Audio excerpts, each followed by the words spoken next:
जय हिंद प्यारे दोस्तों, मैं हूं ब्रजेश और स्वागत करता हूं आप सभी लोगों का आपके अपने इस चैनल पर। तो प्यारे दोस्तों, आज हम जानेंगे प्रॉफिट लॉस का पार्ट 2 है, जो कि साधारण प्रश्न है, टाइप 1 ही चल रहा है।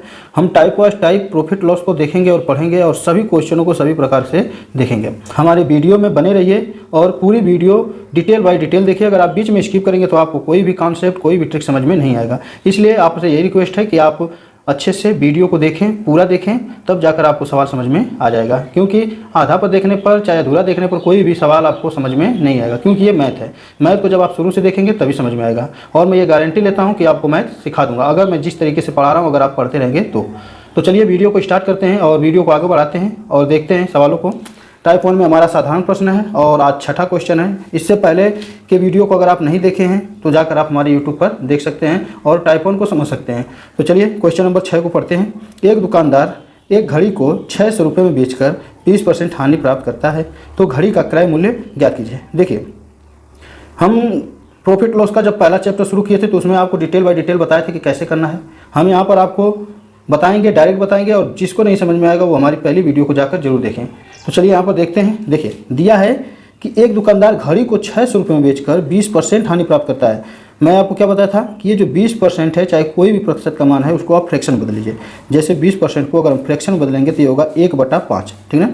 और ये बदल कर हम बताए भी थे कि कैसे बदला जाता है। तो इसीलिए मैं कह रहा हूँ कि आप जाकर पहले वीडियो देख लीजिए। जिसको ना समझ में आए, जिसको समझ में आ जाए तो उसकी तो बात अलग है, लेकिन जिसको ना समझ में आए तो हमारी पहली वीडियो जाकर देख सकता है। अच्छा, यहाँ पर जो नीचे का मान होता है ये CP होता है, ऊपर का मान क्या होता है, SP होता है, ठीक है ना। ये SP हो जाएगा और ये क्या हो जाएगा, CP हो जाएगा। CP हमारा 5 रहेगा। अच्छा, यहाँ पर ध्यान देने वाली बात यह है कि यहाँ पर जो हानि जो हो रहा है वो हानि हो रहा है कि लाभ हो रहा है। तो यहाँ पर देखेंगे तो 20% की हानि हो रहा है। ये ऊपर जो वैल्यू होती है ये लाभ और हानि की होती है, ठीक है ना। पहले हमारा CP कितना था, 5 था। हानि होगा तो 1 की कमी हो रही थी, हो जाएगा 4, ठीक है ना। कितना हो गया, 4। अब यहाँ पर ये जो 600 रुपये दिया है ये SP दिया है। क्या दिया है, SP दिया है, क्योंकि कह रहा है बेच कर, यानी कि SP हमारा कितना जाएगा, 600 रुपये, ठीक है ना। ये कितना गुना है, तो यहाँ पर गुना के लिए हम क्या करेंगे, 600 में 4 का भाग करेंगे। तो हम डायरेक्ट यहाँ पर लिखते हैं 600/4, ठीक है ना। ये क्या होगा, 600/4, ये होगा। इसी चीज़ को हम यहाँ पर रख दिए, 5 से कर दीजिए गुणा। अब काट लीजिए, ये कटेगा, 4 एकम 4, 1 गया, 4 दूनी 8, 2 गया 20, 4 5 20, और 125 का फिर आप गुणा कर दीजिए 5 में, तो 5 5 25, 5 दूना के 10, 10 2 12, 5 एकम 5 1 6, 625। यानी जो उसका CP था, क्रय मूल्य था, कितना था, 625 रुपये, लेकिन घटा सहकर बेच दिया कितना में, 600 रुपये का। और इस तरीके से आपका ये आ जाएगा आंसर। तो आशा करता हूँ कि आप लोग को ये कॉन्सेप्ट और ट्रिक समझ में आ रहा होगा। समझ में आ रहा है तो आप हमारे कमेंट बॉक्स में जाकर एक कमेंट में यस जरूर लिखिए, ताकि हम समझ सकें कि हाँ आपको समझ में आ रहा है। चलिए अगले क्वेश्चनों को पढ़ते हैं। क्वेश्चन नंबर 7 है हमारा। किसी वस्तु को 69.60 रुपये में बेचकर 25% हानि होती है, वस्तु का क्रय मूल्य ज्ञात कीजिए। क्या दे दिया, 25% हानि। जहां लाभ हानि देखे तुरंत फ्रैक्शन वैल्यू में बदलिए। 25% क्या है, हानि है। फ्रैक्शन वैल्यू में बदलेंगे तो कितना जाएगा, 1/4, ठीक है ना। अच्छा, ये हमारा CP है, ये हमारा SP है। यहाँ पर 25% की हानि होती है, ठीक है ना। 25% की हानि होती है, यानी कि 4 में 1 की कमी करेंगे तो बनेगा 3, और ये क्या है, 4। यानी कि ये 3 का मान दिया है 69.6। कितना दिया है, 69.60। यहाँ पर देख लेते हैं कि 3 69.60 का कितना गुना है। तो यहाँ पर भाग करेंगे तो ये बनेगा 3 दूना के 6, 3 के लिए 9, 3 दूना के 6, 23.20। इसी तरह 23.20 में आप गुणा कर दीजिए 4 का, तो देखिए कितना आता है, 4 0 0, 4 दूना के 8, 4 3 12, और 4 दूना के 8, 8 और 1 9, 92, ठीक ना। यानी हमारा CP कितना था, तो 92.80 रुपये था। यानी क्रय मूल्य हमारा 92.80 था। बेचा गया कितना में, तो 69.60 में, ठीक ना।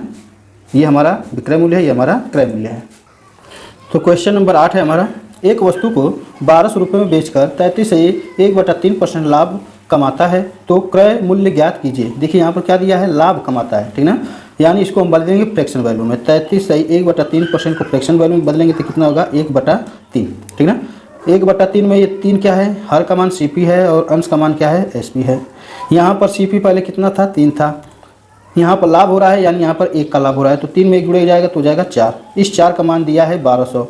1200 में ये 4 कितना गुना है, तो यहाँ पर 4 3 12, यानी 300 गुना है। कितना है, 300 गुना है, ठीक ना। ये 300 गुना है। यहाँ पर CP हमारा कितना था, 3 था, ठीक ना। तो यहाँ पर 300 गुना का हम 3 में कर देंगे गुणा, तो गुणा जब करेंगे तो हमारा कितना आएगा, 3 लिख के 9, 900 रुपये। यानी कि हमारा CP कितना था, क्रय मूल्य कितना था, 900 रुपये था और ये हमारा है आंसर। प्रश्न नंबर 9 दिया है हमारा, यदि किसी वस्तु को 44 रुपये में बेचने पर 20% हानि होती है तो उसे 10% लाभ के लिए कितने मूल्य पर बेचना होगा। देखिए इस क्वेश्चन को मैं दो तरीका से बताऊंगा, ठीक है। पहला तरीका जो बता रहा हूं और एक दूसरा तरीका जो बताने वाला हूं। देखिए दिया है यदि किसी वस्तु को 44 रुपये में बेचने पर 20% हानि होती है, हानि इधर लिख लेते हैं और कितना होता है 20%। 20% को हम लिखेंगे फ्रैक्शन वैल्यू में तो ये होगा 1/5, ठीक ना। ये हमारा क्या है CP है, ये हमारा क्या है SP है। यहाँ पर बेचने के लिए दिया है और क्या दिया है हानि दिया है। तो यहाँ पर हमारा जो SP होगा पहले 5 था तो अब क्या हो जाएगा 1 घटकर 44, क्योंकि 1 का यहाँ क्या हो रहा है हानि हो रहा है। तो यहाँ पर 1 की जब हानि होगी तो यहाँ पर कितना हो जाएगा 4 हो जाएगा, ठीक ना। और इस 4 का मान दिया है 44। ये कै गुना है तो ये 11 गुना है, यानी 4 44 का 11 गुना हो गया। तो यहाँ पर CP हमारा कितना था 5, तो यहाँ पर 11 गुणे कर लेंगे 5 तो ये हो जाएगा 11 5 55। ये क्या आ गया हमारा CP आ गया, ठीक ना। अब यहाँ पर बोला है तो उसे 10% लाभ के लिए कितने मूल्य पर बेचना होगा। तो यहाँ पर लाभ हम करते हैं, लाभ क्या है 10%। 10% को फ्रैक्शन वैल्यू में बदलेंगे तो होगा 1/10। अच्छा अब यहाँ पर देखते हैं ये हमारा CP है, ये और हमारा SP है। यहाँ पर लाभ बोल रहा है, पहले CP हमारा कितना था 10 था, यहाँ पर 1 का लाभ हो तो कितना जाएगा विक्रय मूल्य 11। यहाँ पर हम कर लेते हैं तो यहाँ पर देखिए CP हमारा कितना था 55 रुपये, ठीक ना। और इस 55 रुपये का मान कितना दिया है 10।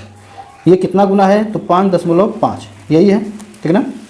5.5 ये 55 का ये 10 5.5 गुना है। तो इसी में हम क्या करेंगे कि 5.5 का 11 कर देंगे गुणा। तो ये गुणा करेंगे तो होगा 11 5 55 और ये 60 यानी 60 रुपये। यानी कि 10% लाभ कमाना होगा तो उसे कितना पर बेचना होगा तो 60.5 रुपये में बेचना होगा, ठीक। ये था हमारा जो पहले हम यह बताए थे ट्रिक, उसके माध्यम से। अब इसको और छोटा में करना चाहते हैं तो इसके लिए आप इस विधि का प्रयोग कीजिए।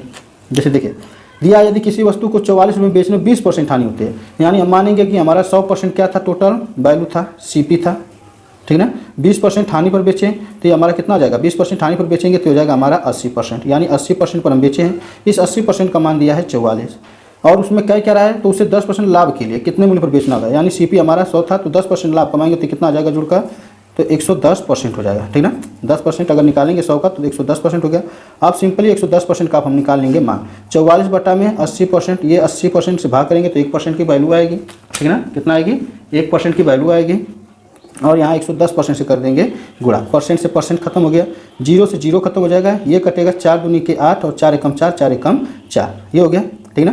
और 11 में 11 का गुणा करेंगे तो आएगा 121/2 और भाग कर देंगे तो हो जाएगा 2 6 12 2 0 0 2 5 10, यानी कि हमारा आ जाएगा 60.5 रुपये। तो देख लीजिए आपको जो विधि अगर अच्छी लगती है उस विधि से आप इसको लगा लीजिएगा। मेरे ख्याल से ये वाली विधि सबसे बेहतर रहेगी इसके लिए, ठीक ना। तो आप इसको ज़्यादा फॉलो कीजिएगा। चलिए अगले क्वेश्चनों को पढ़ते हैं।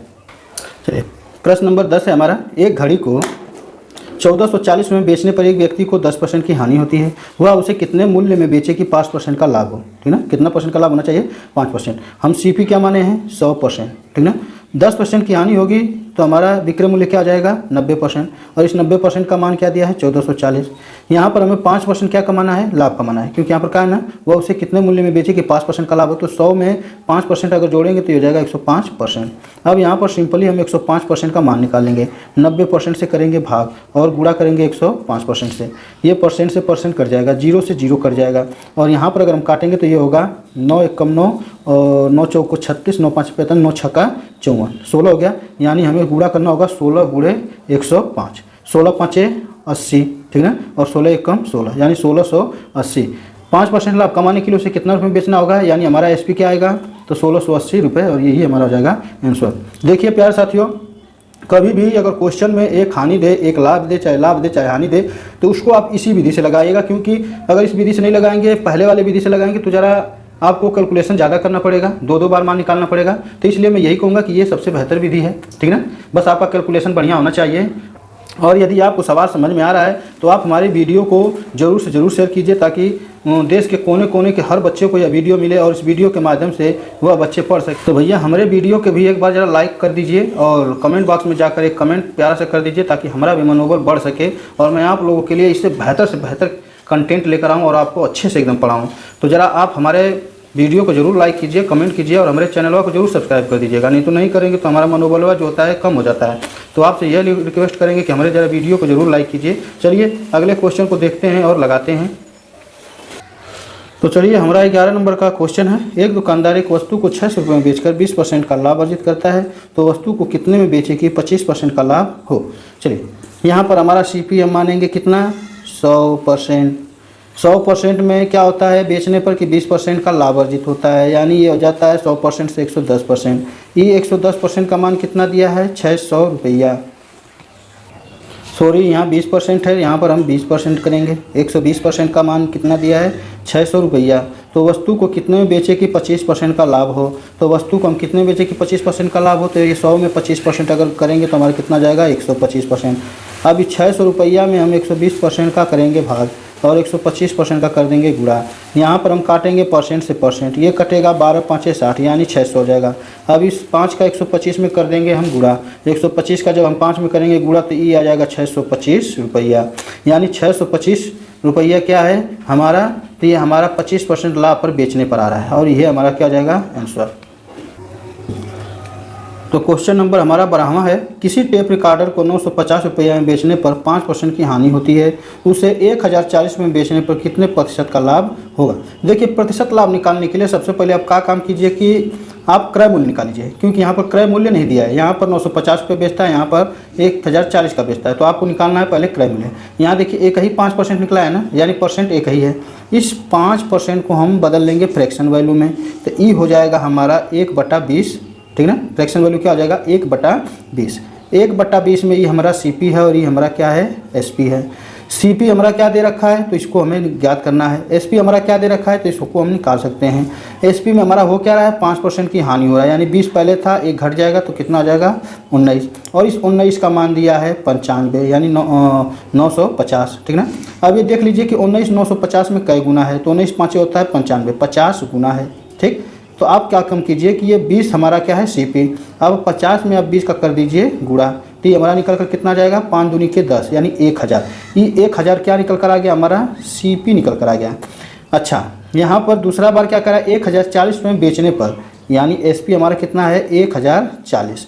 अब इन दोनों का कर लीजिए अंतर, अंतर आ जाएगा कितना 40। अच्छा 40 आ गया, कभी भी हम भाग देंगे तो CP से देंगे, यानी CP हमारा कितना 1000 तो रहेगा नीचे गुणे में, यहाँ पर 100 से कर देंगे गुणा, क्योंकि यहाँ पर हमारा प्रतिशत लाभ पूछा है। 3 0 से 3 0 1 कट जाएगा, बचेगा सिर्फ 4, तो इस 4 का माना जाएगा 4%, यानी कि अगर हम 1040 रुपये में बेचें 1000 की वस्तु को तो हमें कितना का लाभ होगा, 4% का लाभ होगा। अगले क्वेश्चनों को देख लेते हैं फिर, क्योंकि 12 क्वेश्चन तक तो हो गया, कुछ क्वेश्चन और इस पर हम प्रैक्टिस करा देते हैं ताकि आपके दिमाग में बढ़िया से घुस जाए। तो चलिए अगले क्वेश्चन को देखें। तो चलिए हमारा क्वेश्चन नंबर 13वां है। एक वस्तु को 76 रुपये में बेचने पर 52% का लाभ होता है, तो उसी वस्तु को 73 रुपये में बेचने पर कितना प्रतिशत का लाभ होगा। 52% दिख गया, सीधे फ्रैक्शन वैल्यू में करिए इसे। 52% को अगर फ्रैक्शन वैल्यू में करेंगे तो ये होगा हमारा 4 एकम 4 3 12 4 दूना के 8 यानी 13/20, ठीक ना। फ्रैक्शन वैल्यू में हम देखिए आपको बदलना बताए हैं, इसलिए कह रहा हूँ कि आप नहीं देखें हमारी वीडियो तो आप जाकर हमारी शुरुआत की वीडियो देखिए कि इसको फ्रैक्शन वैल्यू में कैसे बदला जाता है, ठीक ना। अच्छा यहाँ पर हम करेंगे क्या कि देखिए 52% को तो हम बदल लिए फ्रैक्शन वैल्यू में, ठीक ना। तो 52% का हमारा क्या हो गया, 13 यहाँ 25 रहेगा, ठीक 25 हो गया। अच्छा इसका हमारा क्या है, ये हमारा CP है और ये हमारा क्या है SP है। CP हमारा 25 रहेगा। अच्छा 13 का हमारा क्या होता है, लाभ दिया है ना, तो 13 का लाभ होगा तो ये 25 में 13 जुड़ेगा तो ये कितना हो जाएगा 38 हो जाएगा, ठीक ना। कितना हो गया 38 हो गया। अच्छा इस 38 का मान दिया है 76, क्या दिया है 76 रुपये। अब ये 38 76 का कितना गुना है, तो ये देखेंगे तो 2 गुना है, 38 गुना होता है 76, ठीक ना। तो इसका भी हम 2 गुना कर लेंगे, यानी 25 और ये हो जाएगा 2, कितना जाएगा 25 दूना 50। हमारा CP निकल कर कितना आ गया, तो हमारा CP निकल कर आ गया 50 रुपया। यहाँ पर SP क्या दिया है, SP यहाँ दूसरा हमारा दिया है 73 रुपया, तो SP हमारा निकल कर आ जाएगा 73 रुपया। इन दोनों का अंतर कर लीजिए, तो इन दोनों का अंतर होगा कितना 23 बट्टा में क्रय मूल्य कर लेंगे 50 गुणे में 100, भाग करेंगे तो 50 दूना के 100 और 23 का 2 में हो जाएगा गुणा, तो 23 दूना हो जाएगा 46, यानी कि 46% जो प्रतिशत लाभ होगा कितना होगा 46%, कितना बेचने पर 73 रुपये में बेचने पर। और इस तरीक़ा से हमारा हो जाएगा आंसर। तो आज के लिए बस इतना ही दोस्तों, क्योंकि ज़्यादा पढ़ाएंगे तो समय ज़्यादा हो जाएगा और ज़्यादा हो जाएगा तो आपको देखना वीडियो अच्छा नहीं लगेगा, इसलिए आज के लिए बस इतना ही। तो अब आपसे अगले चैप्टर में मुलाकात होगी, तब तक के लिए जय हिंद, वंदे मातरम।